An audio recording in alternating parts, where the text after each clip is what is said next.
तो बोर्ड 2025 के लिए मोस्ट इंपॉर्टेंट ऑब्जेक्टिव क्वेश्चंस का सीरीज लेकर आए हैं और अभी टॉपिक है इलेक्ट्रोस्टैटिक्स। बाद में हर एक टॉपिक वाइज हमें ऑब्जेक्टिव करा देते हैं। इंपॉर्टेंट क्वेश्चंस है, ध्यान से देखिएगा, सुनिएगा लोग।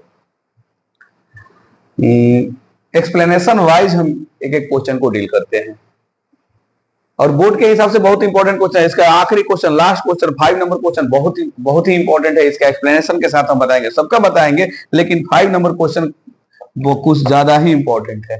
ठीक है, तो पहले फर्स्ट नंबर क्वेश्चन से स्टार्ट करते हैं।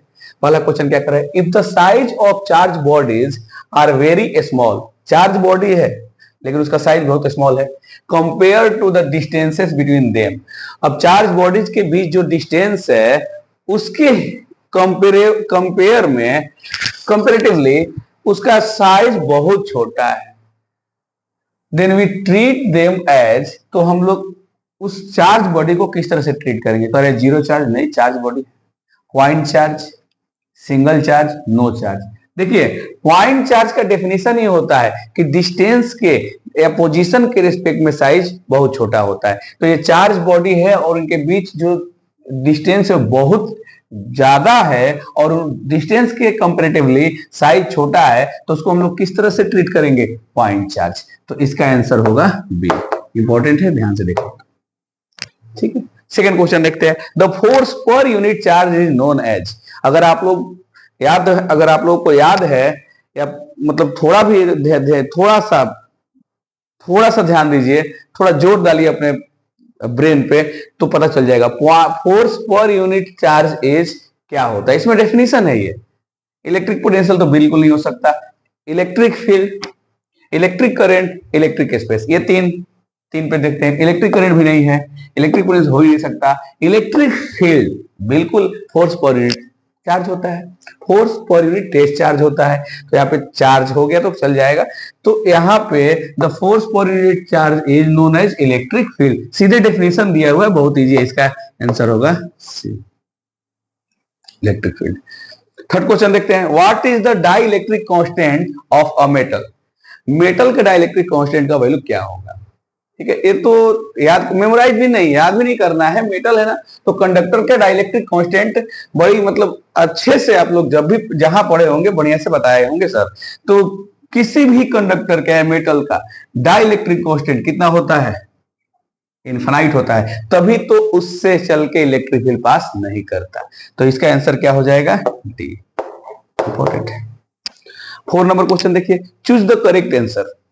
इसके लिए भाई तो F इक्वल टू दिया है K Q1 Q2 by R square. Force का वैल्यू है, फोर्स है यहाँ K Q1 Q2 by R square. तो इसके लिए करेक्ट आंसर चूज करना है। क्या दिया है? This is given by which law? ये किस लॉ के अकॉर्डिंग है? तो सिंपल सी बात है, आगे ऑप्शन देखने की जरूरत नहीं है, कूलम्स लॉ बहुत फेमस है। तो इसका ऑप्शन नंबर कौन सा है? सी, कूलम्स लॉ। तो इसका भी आंसर हो जाएगा सी। ठीक है, अब 5 नंबर क्वेश्चन जो सबसे बेटर क्वेश्चन है।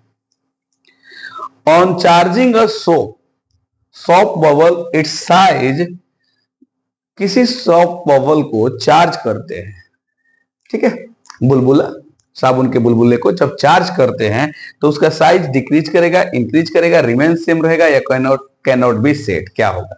अब देखिए, सोप बबल कैसा होता है? Spherical shape. जैसे ही इसको चार्ज करते हैं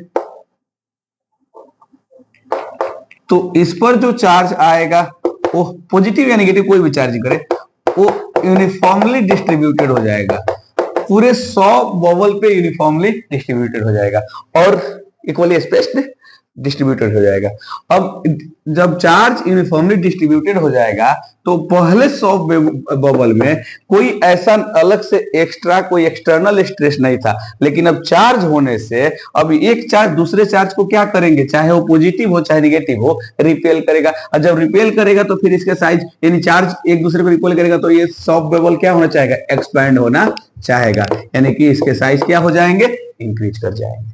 तो इसका आंसर क्या होगा? फिर से समझ लीजिए, ये क्वेश्चन अच्छा है। सॉफ्ट बबल को जैसे ही चार्ज करते हैं वो चार्ज उसके पूरे through out the sphere, outer surface sphere के आउटर यानी सॉफ्ट बबल के आउटर सरफेस पे यूनिफॉर्मली डिस्ट्रीब्यूटेड हो जाएगा। अब जब चार्ज यूनिफॉर्मली डिस्ट्रीब्यूटेड हो गया है तो उन चार्ज के बीच रिपल्सन फोर्स लगने लगेगा, जिसके कारण बबल्स के साइज बढ़ने लगते हैं। तो इसका आंसर होगा इंक्रीजेस। ठीक है, फिर हम अगले वीडियो में फिर 5 और एक्स्ट्रा क्वेश्चन लेकर आएंगे। इससे कुछ 20-25 क्वेश्चन कराएंगे। ठीक है, उसके बाद हम लोग इलेक्ट्रिक करंट के इंपॉर्टेंट ऑब्जेक्टिव क्वेश्चंस करेंगे बोर्ड के हिसाब से। ठीक है, तो आज के लिए इतना है।